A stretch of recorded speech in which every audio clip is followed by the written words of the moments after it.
Mes chers élèves, les abonnés à ma chaîne, Labo des SVT, bienvenue à cette séance consacrée à la correction d'une série des exercices sur la séquence de la respiration dans divers milieux. Unité, les relations entre les êtres vivants et leur interaction avec leur milieu de vie. Programme de la première année collégiale, parcours international, option français. On vous demande dans ces exercices de choisir les bonnes réponses. Premier exercice. La respiration chez les êtres vivants se manifeste par l'inspiration, l'expiration, la mastication, la reproduction. Je vous laisse le temps de réfléchir. Vous avez répondu sans doute que la respiration chez les êtres vivants se manifeste par l'expiration et l'inspiration. On vérifie très bien 4 sur 4. Et maintenant, on passe au deuxième exercice. Dans ce deuxième exercice, on nous demande d'analyser l'expérience suivante. Dans cette expérience, on expire avec un tube à essai dans l'eau d'eau chaude plusieurs fois, comme le montre l'image suivante. On vous demande, dans la première question, pourquoi on a réalisé cette expérience. Est-ce que pour la mise en évidence de dioxygène dans l'eau d'eau chaude? Est-ce que pour la mise en évidence de dioxygène dans l'air expiré? Est-ce que pour la mise en évidence de dioxyde de carbone dans l'eau d'eau chaude? Est-ce que pour la mise en évidence de dioxyde de carbone dans l'air expiré? Je vous laisse le temps de réfléchir. Vous avez répondu sans doute qu'on a réalisé cette expérience pour la mise en évidence de dioxyde de carbone dans l'air expiré. Très bien. On passe à l'exercice numéro 2. Quel est le résultat de cette expérience? Est-ce que l'eau d'eau chaude reste limpide? Est-ce que l'eau d'eau chaude se réchauffe? Est-ce que l'eau d'eau chaude se trouble? Est-ce que l'air expiré se trouble? Je vous laisse le temps de réfléchir. Vous avez répondu sans doute que le résultat de cette expérience est que l'eau d'eau chaude se trouble. Très bien. On passe à la question numéro 3. L'eau d'eau chaude se trouble car l'air expiré est riche en dioxyde de carbone, l'air expiré est riche en dioxygène, l'eau d'eau chaude est riche en dioxygène, l'air inspiré est riche en dioxyde de carbone. Je vous laisse le temps de réfléchir. Vous avez répondu sans doute que l'eau d'eau chaude se trouble car l'air expiré est riche en dioxyde de carbone. Très bien. Et maintenant, on passe à l'exercice numéro 5. Dans cet exercice, on nous demande d'observer la manipulation suivante et de répondre aux questions suivantes. On inspire l'air atmosphérique à travers la sonde de l'oxymètre, comme le montre cette image. Première question. Quel est le taux de dioxygène dans l'air inspiré? Est-ce que 209%, 20,9%, 2,09%, 0,209%? Je vous laisse le temps de réfléchir. Vous avez répondu sans doute que le taux de dioxygène dans l'air inspiré est 20,9%. Très bien. On passe à la deuxième question. Quel est le taux de dioxygène dans l'air expiré? Est-ce que 16,2%, 1,62%, 162%, 0,162%? Je vous laisse le temps de réfléchir. Vous avez répondu sans doute que le taux de dioxygène dans l'air expiré est 16,2%. Très bien. Et maintenant, on passe à l'exercice numéro 7. Dans cet exercice, on nous demande de choisir les bonnes réponses. On dit que l'homme réalise des échanges gazeux respiratoires avec l'air car il consomme le dioxygène, il dégage le dioxygène, il consomme le dioxyde de carbone, il dégage le dioxyde de carbone. Je vous laisse le temps de réfléchir. Vous avez répondu sans doute que l'homme réalise des échanges gazeux respiratoires avec l'air car il consomme le dioxygène et il dégage le dioxyde de carbone. On vérifie 4 sur 4, très bien. On passe à l'exercice numéro 8. Dans cet exercice, on nous demande d'analyser l'expérience suivante et de répondre aux questions. Dans cette expérience, on utilise un criquet vivant, l'eau de chaud, un oxymètre, un flacon, un bouchon. On réalise l'expérience suivante, voir le début de l'expérience et la fin de l'expérience. Première question. On vous demande pourquoi on a réalisé cette expérience. Est-ce que pour mettre en évidence les échanges gazeux respiratoires chez le criquet? Est-ce que pour mettre en évidence les échanges gazeux respiratoires chez l'homme? Est-ce que pour observer les mouvements respiratoires chez le criquet? Est-ce que pour observer les mouvements respiratoires chez l'homme?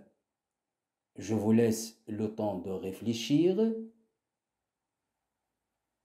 Vous avez répondu sans doute qu'on a réalisé cette expérience pour la mise en évidence des échanges gazeux respiratoires chez le criquet.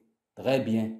On passe à la deuxième question. Comment interprétez-vous le trouble de l'eau de chaud dans cette expérience? Alors, en observant le début et la fin de l'expérience, on constate qu'à la fin de l'expérience, l'eau de chaud se trouble. Alors, comment interprétez-vous le trouble de l'eau de chaud? Est-ce que, car le criquet dégage le dioxyde de carbone, est-ce que le criquet dégage le dioxygène, car le criquet consomme le dioxyde de carbone, car le criquet consomme le dioxygène et le dioxyde de carbone? Je vous laisse le temps de réfléchir. Alors, vous avez répondu sans doute que l'eau de chaud se trouble car le criquet dégage le dioxyde de carbone. Très bien. On passe à la troisième question. Comment interprétez-vous la diminution de dioxygène dans le flacon? Est-ce que car l'eau de chaud absorbe le dioxygène, et car le criquet consomme le dioxygène, et car l'eau de chaud se trouble, et car l'oxymètre consomme le dioxygène?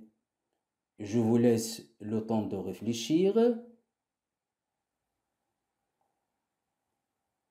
Le dioxygène diminue dans le flacon car le criquet consomme le dioxygène.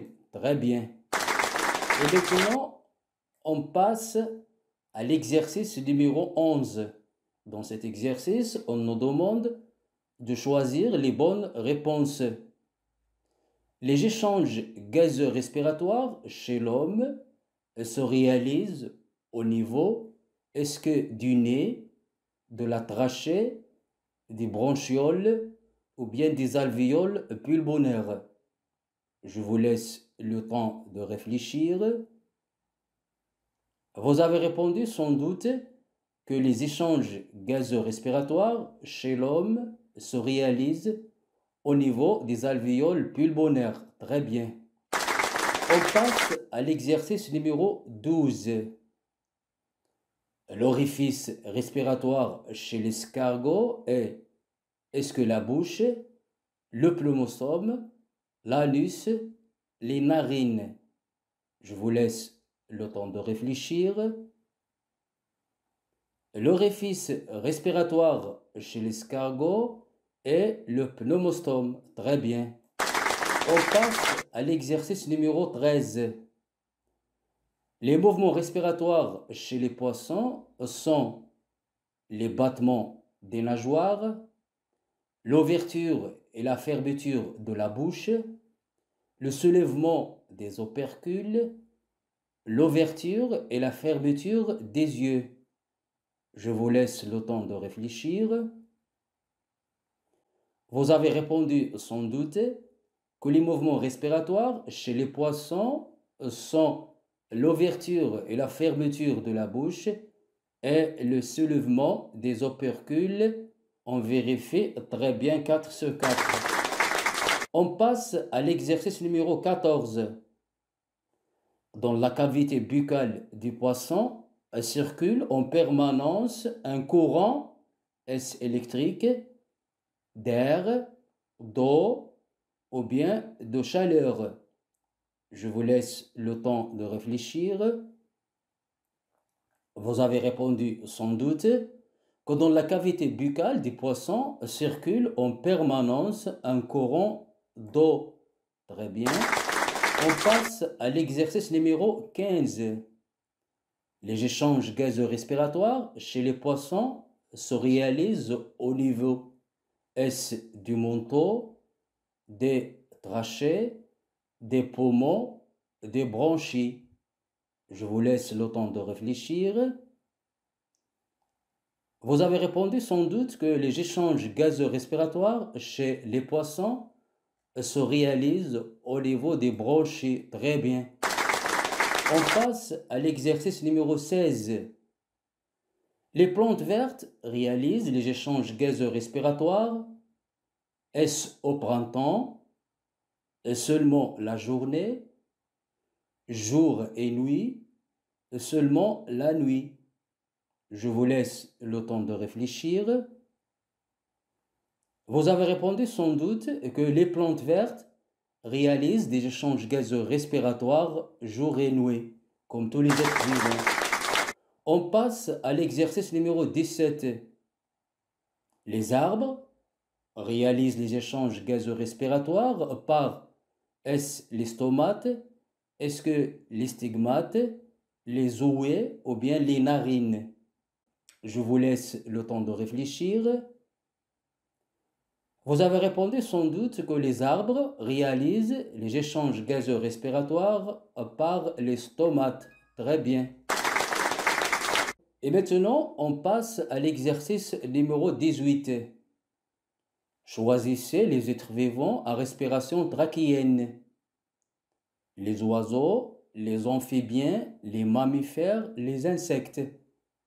Je vous laisse le temps de réfléchir. Vous avez répondu sans doute que les êtres vivants à respiration trachéenne sont les insectes. Très bien. On passe à l'exercice numéro 19. Chez les poissons, les échanges gazeux respiratoires se font entre le sang et l'eau. Est-ce que le sang est l'air et les organes, l'eau et l'air?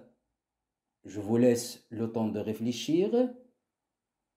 Vous avez répondu sans doute que chez les poissons, les échanges gazeux respiratoires se font entre le sang et l'eau. Très bien.